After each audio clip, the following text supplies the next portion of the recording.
Now we want to turn a little closer to home here for us at Breakthrough News in New York City, New York State as well, to the struggles of the Shinnecock Nation. We are very happy to be joined here by Tela Troge, who is an attorney and activist with the Shinnecock Nation. Tela, thank you so much for being with us. Thank you so much for having me. I am calling in from the ancestral lands of the Shinnecock Nation. We have been under attack since 1640 when the first colonists arrived, and we've been doing everything we can to defend our land and protect our water.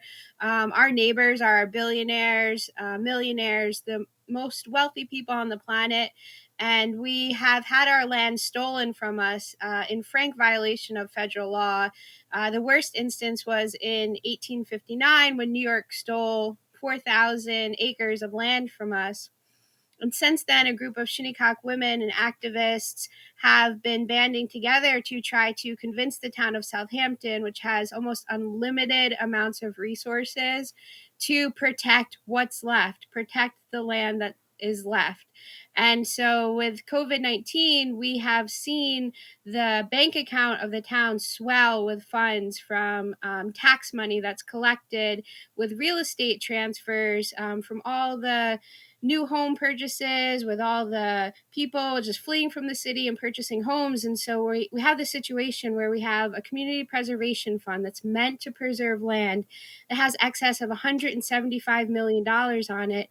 And yet we can't get the town to spend any of it on protecting sacred burial grounds. They're insisting on instead selling the land to developers. And so it's a very frustrating, very sad situation that's happening. But we want to raise awareness, and we want to let people know what's happening, because when our voices are amplified and our need is really heard around the world, we start to see results. And so we recently started a letter writing campaign to the town of Southampton town board for one parcel in particular. It's very small. It's 4.2 acres of land. That is known to have Shinnecock burials on it. And so we're just asking for people who are listening to take 5 minutes out of their day, write an email to the Southampton Town Board and let them know how important it is to preserve what's left of the indigenous land that has been completely stolen from those whose ancestral territory it is. This is our ancestors who are buried here. We don't need them to be disturbed, dug up, and quite frankly thrown away with the debris to build a new mega mansion. There's no reason for it. It goes against all human decency, and it's just a horrible situation, and we need everyone who hears this to just do something, take action, join with us, help amplify our cause. You know, I really appreciate that, and it does seem that really that they're trying to erase your history, your culture, the fact that you're still there, the fact that the land is stolen. I mean, someone told me, I don't know if this is true, correct me if I'm wrong, they won't even allow you to erect a monument in the town to commemorate the Shinnecock heritage. I mean, it feels like such a concerted effort to just wipe out any memory of what's happened. That's correct. It's just economic warfare. Our continued survival and existence goes against the wishes of the powerful and rich and wealthy in this country. And for so long, our voices have been silenced. We've only recently been successful in getting our voices heard. But we have suffered the worst of the worst. We have had all of our land stolen from us, all of our resources exploited, our land, our water. We've been enslaved. We've been completely prohibited from accessing any type of capital that any other American would be able to leverage. And we've been left behind, silenced, erased. The worst of the worst, we've experienced it, but we're still here and we're still fighting. And we will always fight to protect what is right, what's justice, what's again, it just goes down to human decency. We're just asking for our neighbors to do the right thing. We've always treated every newcomer here with kindness and respect and generosity, and the same olive branch has not been extended to us in any sense of the term.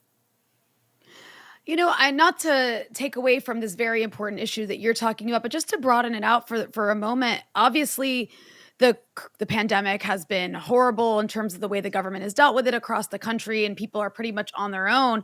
But I remember in the beginning of the pandemic, we did see that Indigenous communities across the country, in particular, were even more neglected than the rest of the country. So I'm curious what it's been like in your area in terms of people receiving help or not receiving help, or being able to get vaccinated, or being able to have access to masks, or any of the other public health measures that have been necessary to stop this from spreading.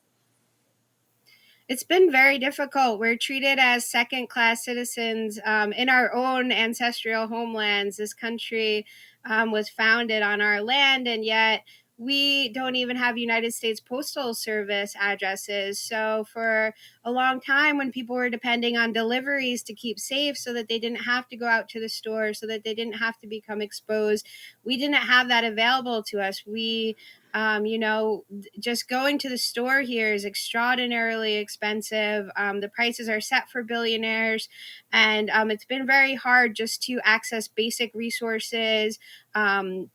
Food insecurity has been huge. It's the cost of heating homes, fuel, energy has risen exponentially. We struggle every single day. It's a continuous struggle for survival.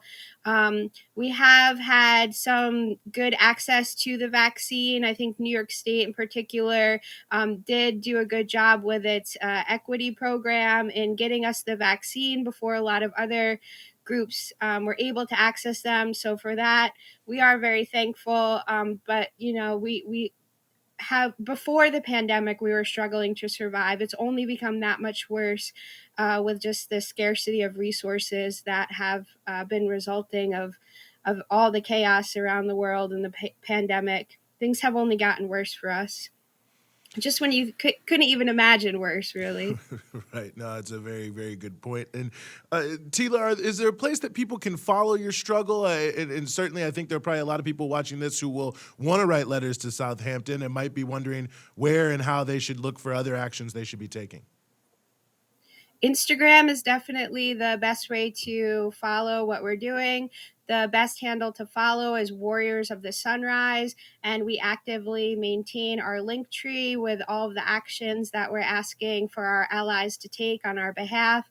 And again, the amplification of our voice is the only thing that's going to make a difference. We all need to join together to make a difference and support each other's struggles. And when you see injustice in the world, you need to take action. You can't sit back and wait for someone else to make things right. We've all got to, do our part and work together and get things done. Hmm. Well, thank you so much for being willing to give us some of your time here on the Freedom Side. It was an honor. Thank you.